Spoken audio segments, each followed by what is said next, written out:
이번에는 미국 현지 연결해 주요 이슈 체크합니다.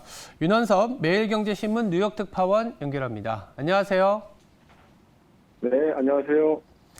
네, 최근에 미국 물가가 기준금리 인상에도 불구하고 잘 잡히지 않고 있다고 합니다. 그러다 보니까 월가에서도 물가 전망을 상향하는 분위기인데 자세한 내용 부탁드립니다.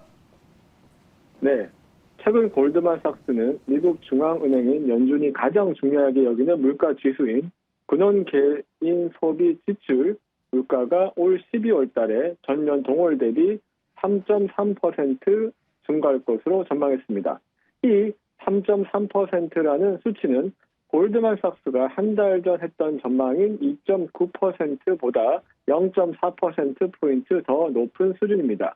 또한 연준이 목표로 하는 인플레 수준인 2%를 상회하는 수치입니다.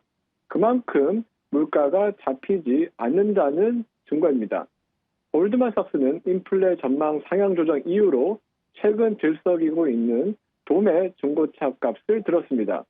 지난 6개월간 도매 중고차 값은 2년 전보다 약 7.5% 증가했고 이 증가세가 소매 중고차 값에도 영향을 미칠 것이라고 전망했습니다.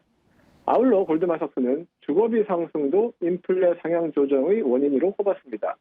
진로우 등 미국 부동산 거래 앱을 기반으로 산출한 신규 월세는 지난해 12월까지 전월 대비 상승률이 둔화했지만 올 1월 들어서는 오히려 상승폭이 늘어난 것으로 나타났습니다. 다만 주거비 상승률은 3월에 정점을 찍고 둔화할 것으로 전망했습니다. 인플레가 이처럼 생각보다 잘 잡히지 않게 되자 기준금리 인상 요인이 되고 국채금리 역시 최근 고공행진 중입니다. 미국 10년물 국채금리는 지난 1일 11월 이후 처음 4%를 돌파했고 이어 현지 시간 2일에도 4% 초반대에서 상승세를 계속 유지했습니다. 2년물 국채금리 역시 2일 4.9%대에서 상승세를 보이며 5%를 위협하는 중에 있습니다. 네, 한편 최근 미국과 러시아의 관계가 악화되고 있는 상황인데 이런 와중에 양국 외교 수장이 우크라이나 전쟁 후에 처음으로 만났다고 합니다. 어떤 내용이 오갔을까요? 네, 그렇습니다. 토니 블링컨 미국 국무장관과 세르게이 라브로프 러시아 외무장관이 현지 시간 2일 G20 외교장관 회의가 열리고 있는 인도 뉴델리에서 짧게 면담을 했습니다.